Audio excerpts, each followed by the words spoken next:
Selamat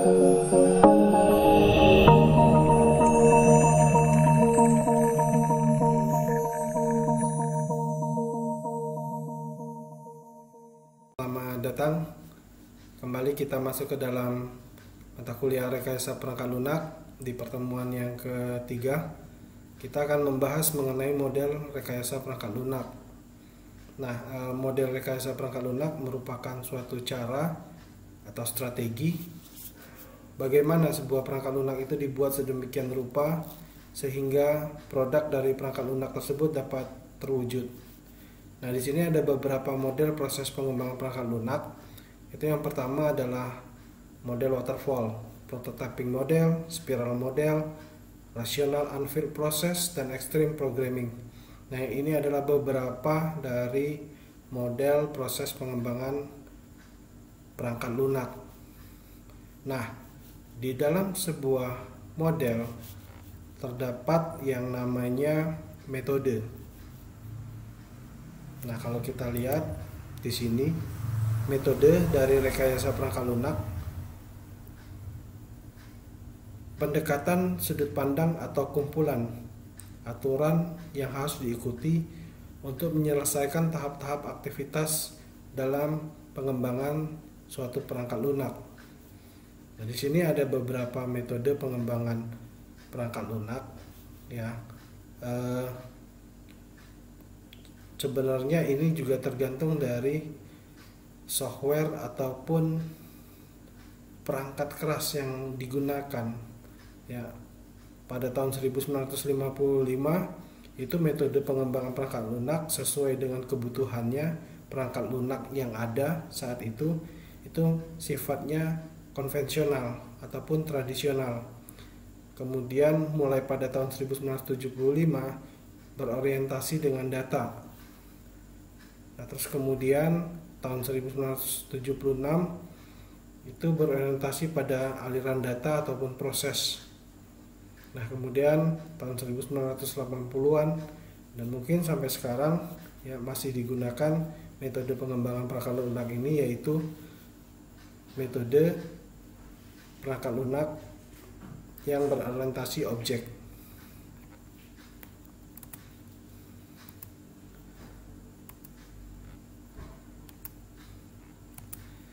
Nah,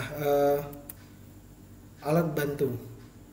Jadi ada model, ada metode, dan alat bantu ataupun tools dari pengembangan rekayasa perangkat lunak. Nah, pada metode konvensional, di mana analisis, perancangan, serta implementasinya itu alat bantunya bisa berupa flow map, kemudian sistem flowchart, program flowchart, kemudian yang digunakan adalah bahasa pemrograman. Nah, kemudian pada metode yang berorientasi pada fungsi, di mana analisis, perancangan, dan implementasinya itu sudah menggunakan alat bantu yang berupa diagram alir data, terus kemudian ada entitas relationship diagram, structure chart, pseudocode, kemudian bahasa pemrogramannya bersifat prosedural. Nah, kemudian pada metode yang berorientasi objek, di mana tahap pengembangannya untuk analisis dan perancangan sudah menggunakan yang namanya UML, dan implementasi pemrogramannya, bahasa pemrograman yang digunakan itu sudah berorientasi objek. Nah, baik, kita bahas satu persatu mengenai model rekayasa perangkat lunak.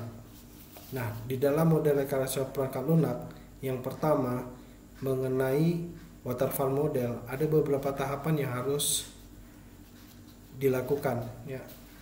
Yang pertama itu system requirement, kemudian software requirement specification, software design, software implementation, uji mesin formal, kemudian operasi dan perawatan. Nah, untuk yang pertama itu analisis kebutuhan, itu mempelajari dan memahami masalah yang akan dibuat perangkat lunaknya. Kemudian menetapkan ranah informasi, fungsi, perilaku, unjuk kerja, dan antar muka perangkat lunak untuk didefinisikan sebagai kebutuhan sebuah perangkat lunak. Nah, terus kemudian ada perancangan transformasi, di mana di setiap spesifikasi kebutuhan menjadi modul-modul perancangan yang lebih rinci sehingga menghasilkan model solusi dalam bentuk rancangan terstruktur, arsitektur perangkat lunak, antarmuka, dan prosedur-prosedur ataupun algoritma. Nah, kemudian pengkodean menerjemahkan model perancangan dalam bentuk yang dapat dimengerti oleh mesin ataupun komputer dengan menggunakan perangkat implementasi tertentu. Kemudian pengujian, pemeriksaan kebenaran logika, intern, dan fungsi perangkat lunak untuk menemukan kesalahan-kesalahan dan memastikan bahwa perangkat lunak yang dihasilkan sesuai dengan kebutuhan yang sudah didefinisikan sebelumnya. Terus kemudian pengoperasian dan perawatan, di mana penggunaan perangkat lunak oleh pemakai di lingkungan sebenarnya untuk menjaga supaya perangkat lunak yang dioperasikan ini tetap berjalan sebagaimana mestinya, dan kemudian dilakukan pemeliharaan. Nah, itu tahap-tahapan dalam model waterfall. Nah, kemudian di sini ada model prototype, ya. Model prototype itu merupakan salah satu metode pengembangan perangkat lunak yang banyak digunakan. Dengan metode prototyping ini, pengembang dan pelanggan dapat saling berinteraksi selama proses pembuatan sistem. Prototyping dapat diartikan sebagai proses yang digunakan untuk membantu pengembang, ya, dalam perangkat lunak membentuk model dan perangkat lunak yang harus dibuat. Nah, ada beberapa tahapan yang harus dilakukan pada model prototype ini. Itu yang pertama adalah pengumpulan kebutuhan, ya, di mana pelanggan dan pengembang itu bersama-sama mendefinisikan format dan kebutuhan keseluruhan perangkat lunak, mengidentifikasikan semua kebutuhan dan garis besar sistem yang akan dibuat. Terus kemudian membangun prototyping, ya, dengan membuat perancangan sementara yang berpusat pada penyajian kepada pelanggan, misalnya dengan membuat input dan contoh outputnya seperti apa. Nah, kemudian evaluasi prototyping. Evaluasi ini dilakukan oleh pelanggan apakah prototipe yang sudah dibangun itu sesuai dengan keinginan pelanggan. Nah, jika sudah sesuai, maka langkah keempat akan diambil. Nah, jika tidak, maka di sini pada model prototype dia bisa melakukan yang namanya iterasi, ya. Jadi dia akan mengulang, ya, memperbaiki langkah-langkah yang sebelumnya sudah diambil, ya. Jadi dari evaluasi perbaikan bisa balik lagi ke proses desain. Nah, biasanya model prototype ini digunakan untuk pembuatan perangkat lunak yang proses bisnisnya tidak terlalu besar, ya. Nah, terus kemudian kelebihan dari metode prototype ini, yang pertama jelas dia menghemat waktu dalam pengembangan sistem. Kemudian penentuan kebutuhan lebih mudah diwujudkan. Nah, kemudian pelanggan dan klien itu berpartisipasi aktif dalam pengembangan sistem, sehingga hasil perangkat lunak mudah disesuaikan dengan kebutuhan dan keinginan dari pelanggan. Komunikasi yang baik antara pelanggan dan pengembang, dan kemudian pengembang dapat dengan mudah untuk menentukan kebutuhan daripada pelanggan itu sendiri. Nah, sementara kekurangan yang ada pada model prototype ini adalah proses perancangan dan analisisnya itu terlalu singkat, ya. Nah, kemudian kurang fleksibel dalam menghadapi perubahan, dan pengembang kadang-kadang membuat kompromi implementasi dengan menggunakan sistem operasi yang tidak relevan dan algoritma yang tidak efisien. Nah, itu merupakan kelemahan daripada model prototype.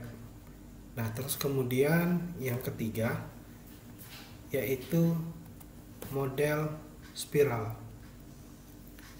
Nah, di dalam model spiral itu menggabungkan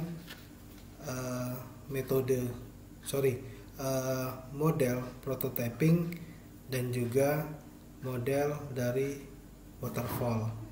Nah, model spiral itu adalah model proses perangkat lunak evolusioner, ya, yang memadukan sifat iteratif, ya, yang ada di prototyping dengan aspek terkontrol dan sistematis yang ada pada model waterfall, ya, sehingga hal ini memberikan potensi untuk mengembangkan versi perangkat lunak yang semakin kompleks, semakin lengkap. Nah, model spiral itu adalah pendekatan realistis untuk pengembangan sistem dan perangkat lunak dalam skala yang besar, ya, yang kompleks.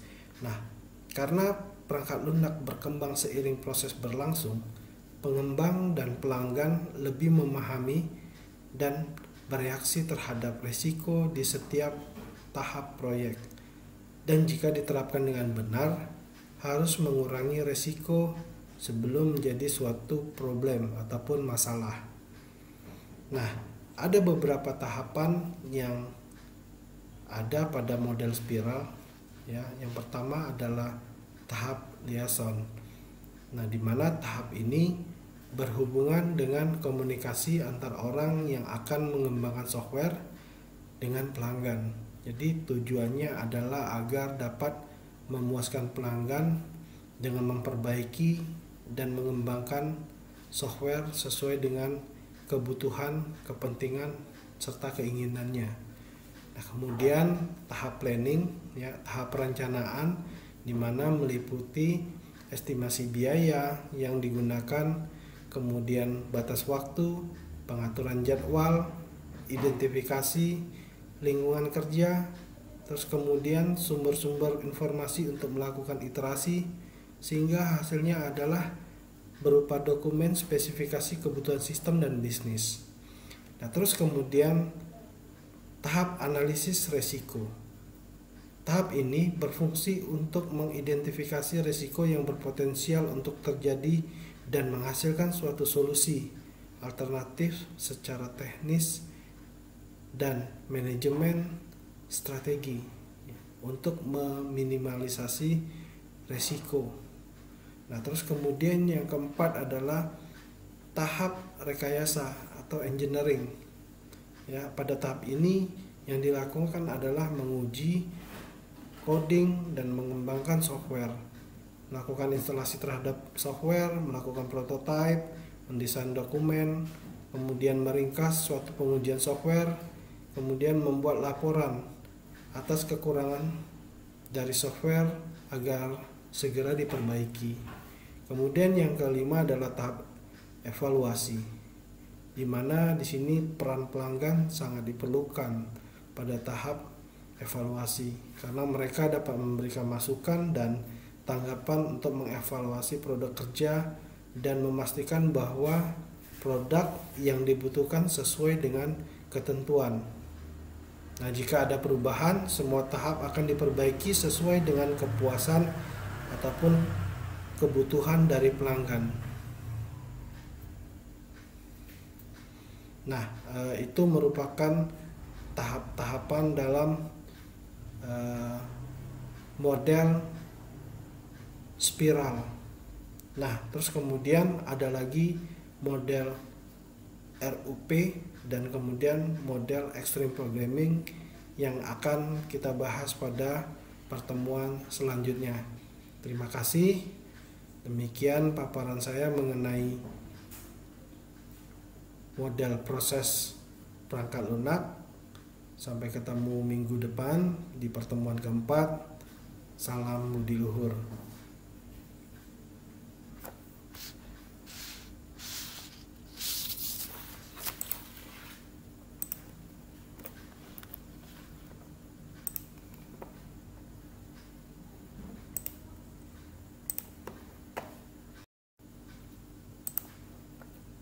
model prototype. Nah, terus kemudian yang ketiga yaitu model spiral. Nah, di dalam model spiral itu menggabungkan model prototyping dan juga model dari waterfall. Nah, model spiral itu adalah model proses perangkat lunak evolusioner ya, yang memadukan sifat iteratif ya yang ada di prototyping dengan aspek terkontrol dan sistematis yang ada pada model waterfall ya, sehingga hal ini memberikan potensi untuk mengembangkan versi perangkat lunak yang semakin kompleks, semakin lengkap. Nah, model spiral itu adalah pendekatan realistis untuk pengembangan sistem dan perangkat lunak dalam skala yang besar ya, yang kompleks. Nah, karena perangkat lunak berkembang seiring proses berlangsung, pengembang dan pelanggan lebih memahami dan bereaksi terhadap risiko di setiap tahap proyek. Dan jika diterapkan dengan benar, harus mengurangi risiko sebelum menjadi suatu problem ataupun masalah. Nah, ada beberapa tahapan yang ada pada model spiral ya. Yang pertama adalah tahap liaison.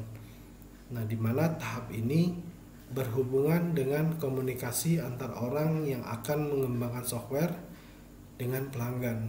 Jadi tujuannya adalah agar dapat memuaskan pelanggan dengan memperbaiki dan mengembangkan software sesuai dengan kebutuhan, kepentingan, serta keinginannya.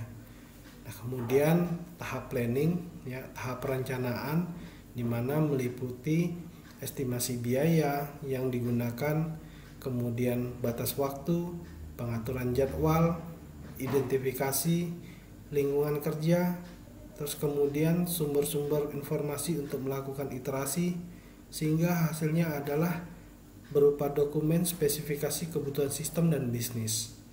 Nah, terus kemudian tahap analisis resiko. Tahap ini berfungsi untuk mengidentifikasi risiko yang berpotensial untuk terjadi dan menghasilkan suatu solusi alternatif secara teknis dan manajemen strategi untuk meminimalisasi risiko. Nah, terus kemudian yang keempat adalah tahap rekayasa atau engineering.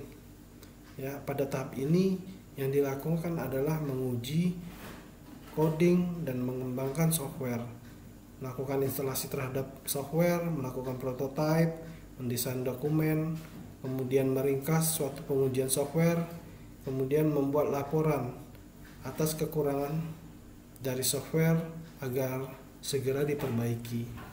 Kemudian yang kelima adalah tahap evaluasi, di mana di sini peran pelanggan sangat diperlukan pada tahap evaluasi karena mereka dapat memberikan masukan dan tanggapan untuk mengevaluasi produk kerja dan memastikan bahwa produk yang dibutuhkan sesuai dengan ketentuan.